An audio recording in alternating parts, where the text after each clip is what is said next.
Dear friends, today I communicate with you via this video, and it's a big thing for me because I'm not used to that really. So forgive me when things are not perfect. But what I want to share with you today is something really special. I'm on a holiday trip with my dear wife Barb, who's taking the video right now. And we're anchored in a little bay on our holiday with our little boat. And in the Broughton Islands. The Broughton is a group of islands north of Vancouver Island. Gorgeous, beautiful. Now, just look around this bay where we're anchored right now. It's absolutely gorgeous. It is an ancient village site of a native village that has been here for hundreds, probably thousands of years. These islands have been populated by native people for at least about 10,000 years, and still are today. And this long time of people in a land and communicating with the land created a culture that has a deep beauty and a deep connectedness with this land. It is almost like an expression of the land. It grew out of that land. So we come here to honor the people and to give our respect with an offering here. Now, since I have been here the last time, which is about 12 years ago, things changed, and we saw a sign that First Nation people don't want us to tie up to land here and go into the ancient village site. So we don't do that and respectfully just anchor here in the bay.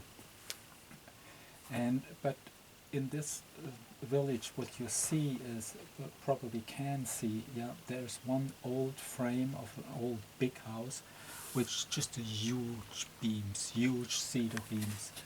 And behind the bushes there's a place where there's an old totem pole resting and lying. It has been broken down. It's lying on the ground and slowly rotting away. One of the really big beauties of this culture here is that they are so in alignment with the temporariness of life. Even the art, even the totem poles are not things made out of stone that are supposed to provide a huge amount of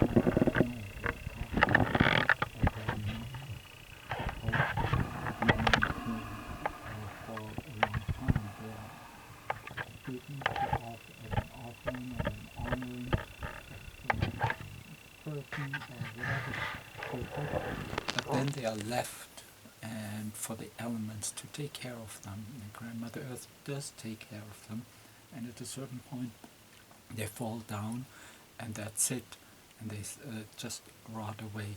So this temporariness of life, this transience of life, is also represented in the art and deeply embraced by this culture.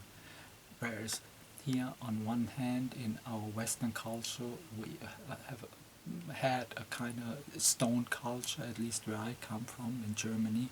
Things are written in stone. You have all these stone monuments that are standing there forever, seemingly forever for the scope of human lifetime. And in modern Western culture there's nothing that's sacred at all. Everything is just a throwaway society, a waste, going to waste. So to see and to experience that here, and also to grieve about what happened to this land in the small time, 150 years since us immigrants have been here. This is the purpose that why we were visiting, or are visiting, this village right now. A culture that has been here for thousands of years, and living in alignment with the beauty of the land and supporting the land supporting them, or honoring the land and the land supporting the people and the culture, and nurturing and feeding the culture. It's something very, very beautiful.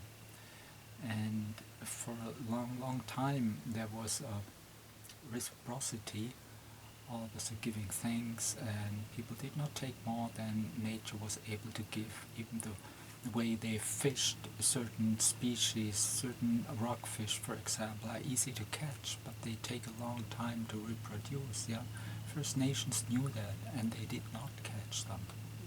It's absolutely amazing. They harvested them very carefully and only to the degree that the fish could replenish. Why? Because they stayed here in this land. Us, and now, yeah, we are uprooted. We come from other continents here, yeah. We don't have this deep connection to the land. We don't feel that. So if you don't like it anymore, then we go. The most clearest thing that I ever experienced in this way was up in Fort McMurray in the Alberta tar sands. I come into a restaurant, sit with a stranger at a table, and the first thing, how much money do you make? How long are you gonna stay here? And what do you do then? Yeah, what their work means for the land, what they leave behind, there was not a thought. This is totally different in the cultures that are grown, are still alive where they have been grown, in indigenous cultures. Here, people know they will not move away tomorrow just because something is not the way they like it. Yeah, either it's too cold or too this or too that. Yeah, and they will not move away. So they arrange with that, and they know they gotta live, that this land will sustain them also in the future. And this is the way they did it. And it's something we, as a Western culture, really should bow to and appreciate and honor them and learn from them, because it's something we deeply, deeply lack and that we need in order to survive on this as a human species, in order to survive. So to enjoy with gratitude the beauty of this land here is one of the things we do. And other things is also, like I said, this grieving to see how much is lost where our immigrant society eradicated the native people more or less and overpopulated the land, and just it hurts sometimes, just the way we take for granted and just take what we need without thinking, is it going to sustain our grandchildren tomorrow? So there's a deep beauty, and it feels like it's a weight in the relationship of the people to the land. And I think when we find a relationship to the land we come from and to the land we're living here, that slowly our roots also will be support or transport more energy from the land to us in a way that we can feel the land better, that we have a more felt sense of belonging to the land. Yeah, this is something that I wanted to share with you, because it's just so stunningly beautiful. Thank you for listening, and think about this at your next walk in nature. Thank you.